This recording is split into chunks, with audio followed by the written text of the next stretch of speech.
오늘 성경 말씀은 시편 46편 말씀입니다. 티리키 성지순례 때 테린쿠스라고 하는 지하 도시를 방문한 적이 있다고 말씀을 드렸습니다.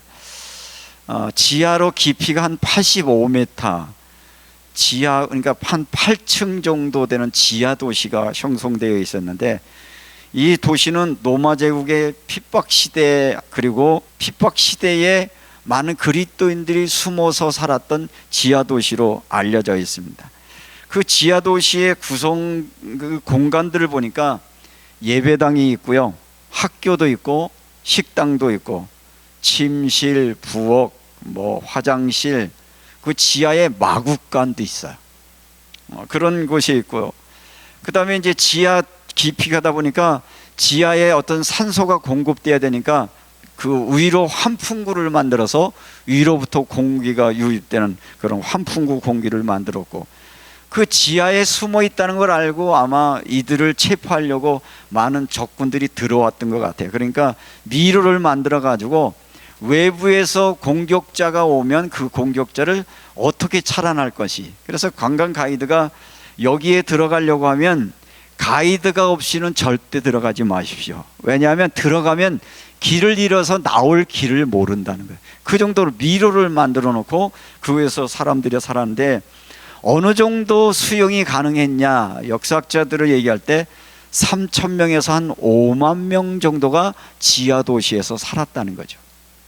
그런데 이 데린쿠스라고 하는 한 지역에만 이것이 있는 게 아니라 그 터키 그 지역에는 이런 지하 도시가 개발되어지기도 하고 아직도 그 개방되지 않은 게 3,000개나 있다는 거예요. 그 땅이, 그 척박한 땅 속에서 저들은 그 고난의 시대에 정말 그 고난과 핍박을 통해서도 믿음을 지켜본다고 땅속 지하 도시로 숨어서 신앙생활을 했는데, 그들의 이야기를 들으면서 어떤 마음이 들었냐면, 도대체 이들은 이런 박해 시대, 피난의 시대에 이유는 간단하잖아요. 나 예수 안 믿어 라고 배교만 하면, 신앙을 포기하면 굳이 지하 땅굴까지 들어가서 살지 않아도 되는 형편인데, 굳이 포기하지 않고 믿음을 지켜보려고 했던 저들이 만난 예수와 지금 내가 믿고 있는 예수와 같은 예수가 맞나, 이런 생각을 해보았습니다. 여러분 어떤 것 같아요? 그들이 만난 예수, 여러분이 만난 예수가 다른 예수입니까? 같은 예수입니까? 같은 예수인데, 어떤 이는 핍박과 환난과 고난 속에서도 그 예수 믿는 그 믿음 하나를 지켜보려고 자기에게 있는 모든 안전, 자기에 있는 평안함, 자기에게 있는 모든 넓은 토지를 다 포기하고 믿음의 길을 선택했다라고 하면, 도대체 그들이 만났던 예수와 내가 만난 예수와 어떤 차이가 있는가 하는 한번 심각하게 고민할 필요가 있어서, 때때로는 우리의 신앙이라고 하는 것은 오늘 우리의 모습을 보면서 기독교의 역사 가운데 도대체 다른 분들은 어떤 믿음의 근거를 가지고 살아갔는가 하는 것들을 우리가 한번 돌아볼 필요가 있어서, 저는 오늘 그 이야기를 하면서 그분들이 만난 이유, 예수, 내가 만난 예수, 무엇이 차이가 있을까 하는 것들을 함께 말씀으로 나누려고 합니다. 제가 그 현장에서 기도하면서 제 마음속에 와졌던 마음은, 도대체 이들이 지하 도시에서 그렇게 도망하면서 살면서 저들이 얻었던 것은 뭘까? 저들이 예수 때문에 얻었던 건 도무지 뭐였을까? 자, 핍박 시대에 예수 때문에 얻은 게 뭐 있어요? 없어요. 다 잃었어요. 의원 환경 여건들, 외부에 있는 좋은 여건들 다 잃었는데, 모든 걸 다 잃어도 그래도 저들이 그를 포기할 수 없는 그 예수, 그 예수는 어떤 예수였을까? 아마 그 이야기를 한마디로 표현하면, 임마누엘, 하나님이 나와 함께 하신다는 그 영적인 하나님의 만남의 그 관계성 속에는 평안과 위로와 영생에 대한 소망이 저들을 붙들어 주었을 것이라고 믿어지는데, 이 이야기를 말씀을 드리면서, 그러면 그 이전에 다윗이라고 하는 이 시대에 이 사람들은 도대체 하나님을 어떻게 만났고 하나님을 어떻게 인식했는가라고 하는 것. 그래서 하나님을 저들에게 만난 것을 우리가 영성이라고 표현을 하면, 우리보다 먼저 살았던 믿음의 사람들의 영성은 어디에 초점을 맞췄는가 하는 것들을 여러분에게 말씀드리면서, 하나님 안에 치유가 침묵하시는 하나님 앞에 저들은 묵묵히 어떤 신앙생활을 했는가 하는 것들을 오늘 말씀을 통해서 함께 은혜를 나누려고 합니다. 오늘 성경 본문으로 돌아가면 시편 46편에 보면 보라의 자손의 신으로 인도자를 따라 알라못에 맞춘 노래, 예배 때마다 이들은 모여서 이 찬양을 부르면서 자기의 신앙을 유지했는데, 그 오늘 본문에 보면 여러분 1절, 2절을 한번 읽어보겠습니다. 하나님은 우리의 피난처시요 힘이시니 혼란 중에 만나 큰 도움이시라. 하나님에 대한 신앙을 정의하고 있습니다. 하나님은 나의 피난처시고 나의 구원자가 맞습니다. 그런데 지금 나의 현실은, 지금 나의 위치는 어떤 거예요? 그러므로 땅이 변화됩니다. 산이 흔들려 바다 가운데 빠지든지. 자, 시적인 표현이라는데 이 상황이 어떤 상황 같아요? 언젠가는 하나님 앞에 설 것이고, 여러분을 위하여 십자가 달려 죽으셨던 예수 앞에 설 것인데, 그때 눈과 눈으로 마주하는 그분을 바라보는 마음으로 여러분들이 서야 되는 것이고요. 바울은 그래서 그 많은 성도들을 위하여 기도하면서, 저들은 성도를 위하여 중보 기도할 때 이런 기도를 하고 있었어요. 에베소서 3장 14절 19절 이하에 보면, 너희가 그리스도의 사랑을 알고, 하나님을 알되 무엇을 알아? 나를 사랑하시는 사랑의 하나님을 알고, 나를 구원하시고 나에게 모든 것 부으시는 하나님을 알고, 그 사랑의 뿌리를 내리는 삶을 기도하면서 그 구체적으로 너희 속사람을 능력으로 강건하게 하옵시며. 사실은 목회하는 목사로서 제가 여러분들에게 정말 바람은, 정말 여러분의 속사람이 날마다 예수 그리스도의 사랑으로 든든히 붙잡아 주시기를 주님의 이름으로 축복합니다. 뭐 건강도 해야 되고 물질도 많아야 되고 여러 가지 뭐 삶들 속에 성취되는 것도 많아야 되지만, 그 우선전에, 그것 전에 정말 하나님이 우리에게 주신 최고의 은혜는 여러분 안에 예수 그리스도가 계시게 하옵시고, 여러분들이 예수 그리스도가 여러분 안에만 머문다면 세상에 일어나는 일들은 아무 문제가 되지 않습니다. 문제가 되지 않는다는 게 아니라 문제 가운데서도 이기게 하시고 피하게 하시고 감당할 수 있는 능력을 주시는 것인데, 우리는 주님이 내 안에 계시기를 사모하고 그것을 기도하기보다는 주님이 내게 베푸시는 어떤 선물, 주님이 내게 주시는 어떤 작은 부스러기의 선물에 우리의 마음을 빼앗긴 그런 신앙의 삶을 살고 있지는 않는가 하는 것들을 생각해 보면서, 너희 속사람을 능력으로 강건하며 믿음으로 그리스도께서 너희 마음에 계시게 하옵시고, 너희 가운데 사랑 가운데 뿌리가 박히고 터가 굳어져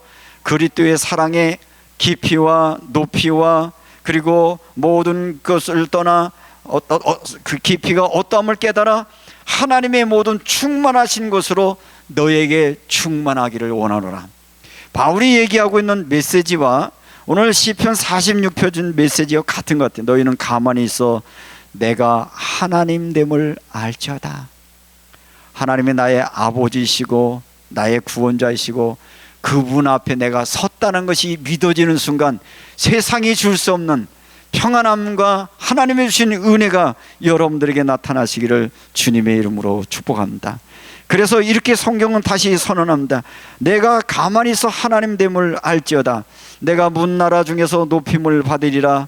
내가 세계 중에서 높임을 받으리라 하시는도다. 이 말은 높임을 받으시리라는 것은 하나님의 영광을 선포하는 것인데, 다시 말하면 하나님의 모든 영광을 하는 것은 우리의 힘을 내려놓고 하나님을 바라볼 때 하나님의 영광이 우리의 삶에 실질적으로 나타나심을 말씀해 주고 있는 것이죠. 그러면 저는 오늘 본문의 말씀을 얘기하면서 역사 이야기를 드렸으니까, 기독교 2000년 역사 가운데 대부분 하나님을 믿었던 믿음의 사람들이 시대마다 추구했던 영성의 가치가 어떤 건지를 잠깐 먼저 설명을 드립니다. 초대 교불이라고 말하고 있는 초대의 많은 신앙의 사람들은 광야에서 기도하는 영성을 가져요. 광야의 영성이라고 해요. 사막의 영성가라고 하는데, 이들은 늘 기도하면서 뭘 가장 추구했느냐? 하나님 앞에 머무는 훈련이 저들에게 온전한 시간이었어요. 기도 시간이 뭐 하는 거냐? 하나님 안에 머무는 시간이었어요. 여러분, 예수님이 40일 동안 광야에서 기도하셨다고 했는데 무슨 기도하셨을 것 같아요? 하나님과 일치하는 기도했지 않았겠어요?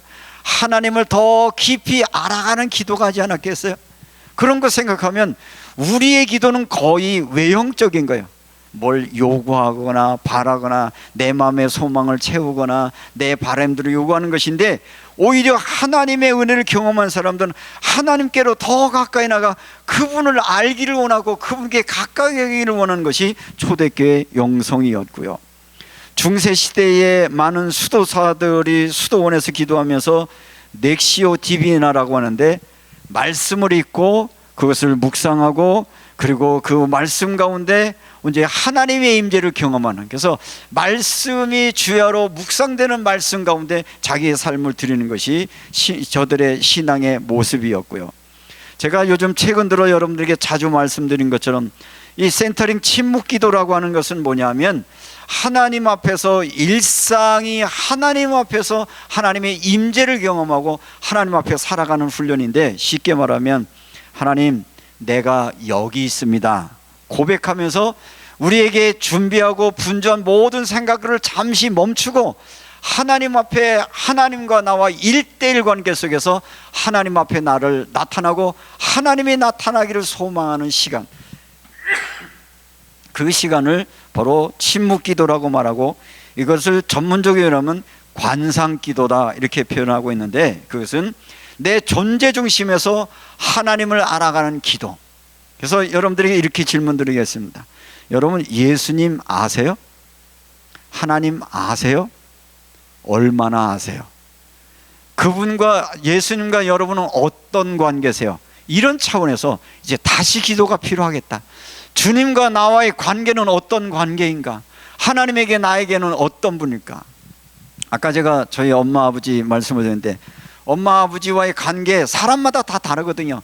어떤 사람은 엄마 생각만 하면 짜증난다는 사람도 있고, 아버지 그러면 아유 꼴도 보기 싫다는 사람, 별 사람 다 있지만 정말 내게 주셨던 그 사랑의 근거한 그분과의 나의 관계는 그 무엇과도 바꿀 수 없는 관계인데, 그 관계는 나를 사랑하시고 나를 바라보시는 하나님, 그 하나님을 온전히 바라보는 것으로 충만한, 나는 하나님을 바라보고 하나님은 나를 바라보고 계시다라는 것.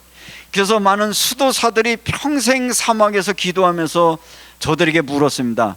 하나님 앞에서 무슨 기도하셨습니까? 물었더니 수도사들은 이렇게 말합니다. 나는 하나님을 바라보고 하나님은 나를 바라보고 계셨습니다. 아무 말이 필요 없어요. 나는 온전히 하나님을 바라보는 시간이었고, 그 내가 하나님을 바라보는 시간에 뭘 느낀 거야? 나를 나보다 더 사랑하신 하나님이 나를 바라보신 그 시선과 나를 바라보는 그 하나님의 임재를 경험했을 때, 저들은 저들에게 있는 그 어떤 환경 속에서도 나의 피난처시오 힘이시니 환난 중에 만난 큰 도움이신 하나님을 만나고 나니까 내게 일어나고 있는 모든 사건들은 그분 주권 안에 있으니 나는 그분께 모든 것을 맡깁니다 라고 하면서 지하동굴에서 살기도 하고, 사자의 입김에 찢겨 죽여 순교를 당하는 순간에도 주님만 바라보며 믿음으로 살아갔다는 것을 말씀을 드리면서, 어쩌면 핍박의 시대, 환난의 시대에 비해서 지금이 어쩌면 신앙 지키기가 더 어려운 시대인 것 같아요. 차라리 예수 믿으면 핍박을 하면 거기서 살아남을 사람들이 의외로 많아요. 그런데 가만 내버려 두면요 스스로 무너지는 경우가 많아요. 오늘 이 시대는 어쩌면 가만히 있는 것 같아요. 뭐 예수 믿는다고 뭐 특별히 나아진 것도 없고, 예수 안 믿는다고 갑자기 뭐 저주가 오는 것도 아니고 뭐 오는 것도 아닌 것처럼 그래서 하나님의 사랑과 은혜에 대한 것들의 마음은 점점 빼앗아 버리고 우리 인간 중심이고 시대의 흐름 속에서 세상을 쫓아가는 걸 하다 보니까 마음 속에서 점점 누가 멀어지는 거예요? 예수가 멀어지고 하나님의 사랑이 멀어지기 시작을 하면서 우리 속에는 하나님과의 그 관계, 일대의 관계이기보다는 하나님이 주시는 어떤 선물, 하나님이 주신 사랑의 부스러기에 마음을 빼앗기다 보니까 진정한 하나님이 주신 평안을 잃어버리는 시대라고 생각이 되어져서 오늘 전 여러분에게 이 말씀을 드립니다. 이 일들을 현재적으로 적응하고 있는 일들 가운데, 많은 신학자 가운데 토머스 버튼이라고 하는 분은 이 침묵 기도를 이렇게 설명합니다. 존재 중심에서 하나님을 알아가는 시간. 그래서 이분은 어떻게 기도하냐면 하루 딱 2번을 기도한다 그래요. 여러분, 그래서 기도를, 다른 날은 기도를 쉬라는 얘기 아니에요. 정말 하나님 앞에서 주님, 나 여기 있어요. 한번 따라 보시고, 주님, 나 여기 있어요. 그 여기가 어디 있든지, 병석에 있든지, 여러분들이 두려움의 자리에 있든지, 여러분이 일터에 있든지, 여러분의 집에 있든지, 주님, 나 여기에 있어요. 아주 쉬운 기도 같지만 이 기도가 정말 여러분의 중심으로 되어져서 오늘 여기 본문에서 얘기하는 것처럼 너는 가만히 있어 내가 하나님 됨을 알지어다, 이 말씀과 이어서 주님 나 여기 있어요, 이 말 속에서 하나님은 이미 나를 아세요? 몰라요? 이미 알고 계세요. 내가 어떤 처지에 있는지, 내가 무엇이 필요한지 그분 앞에 내 모든 것을 맡기고 그분이 나의 구원이 믿어지는 그 은혜가 매 순간순간 경험될 때마다 우리는 어떤 상황에 이길 수 있는 새 힘을 얻을 수 있는 것을 말하고 있습니다.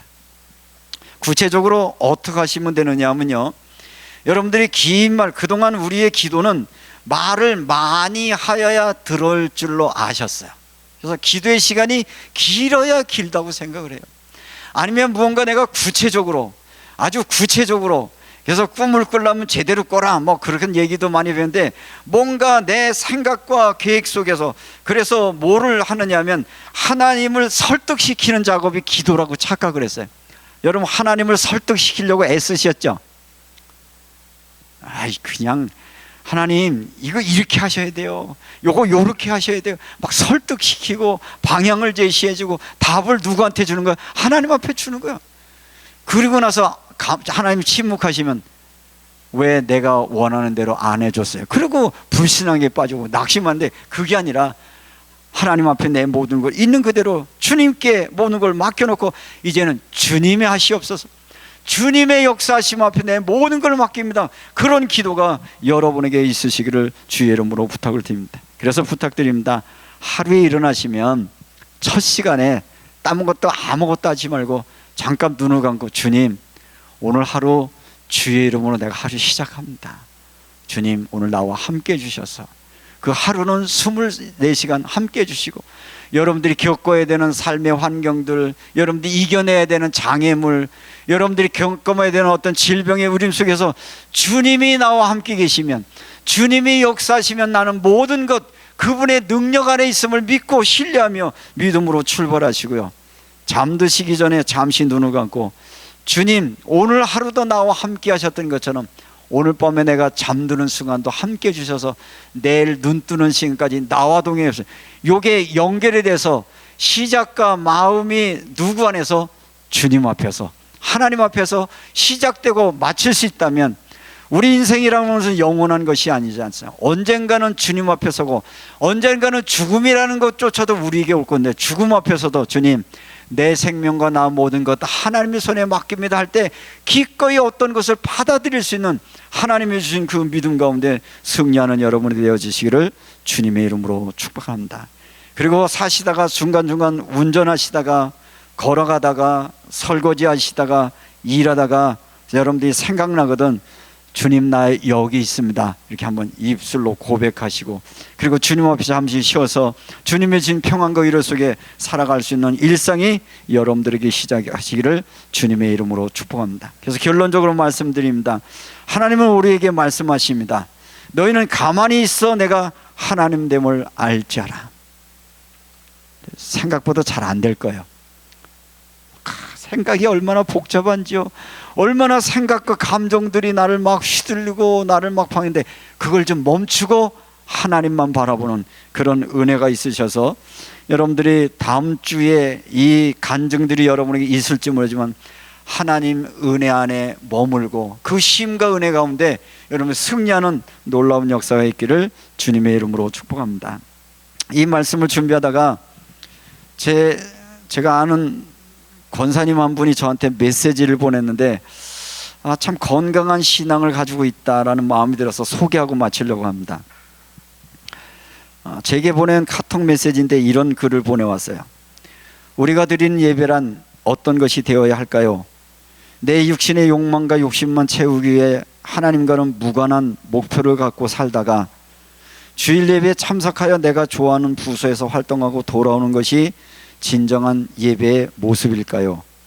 아니면 한 주간 가정과 일터에서 사람들과 만남과 사소한 일들까지 하나님의 주신 소명이라 생각하며 살다가 삶에 지치고 상처받은 몸과 마음을 하나님이 목회자를 통해 주시는 말씀과 성도들과의 교제와 감사의 고백으로 드려지는 찬양을 부르면서 그래 내가 한 주간 어떻게 살아왔는지 내가 잘 안다. 그리고 내가 어떤 마음과 어떤 모습으로 살아왔는지 내가 모두 지켜봤다. 내가 나 생각하면서 먼저 양보하고 이해하고 손해보던 모습들도 보았노라. 참 잘했다. 그러니 내게 주는 나의 참된 위로와 평안을 누리도록 하여라. 늘 이러한 예배와 만남으로 상처받은 마음과 치료받고 심신이 재충전되는 참된 예배의 시간이 되었으면 하는 마음을 품어봅니다. 여러분이 잠잠히 서서 하나님만 바라보고 그분의 주신 평안 가운데 이번 한 주간도 하나님이 주신 위로와 승리가 여러분의 삶들 속에 있기를 주님의 이름으로 축복합니다.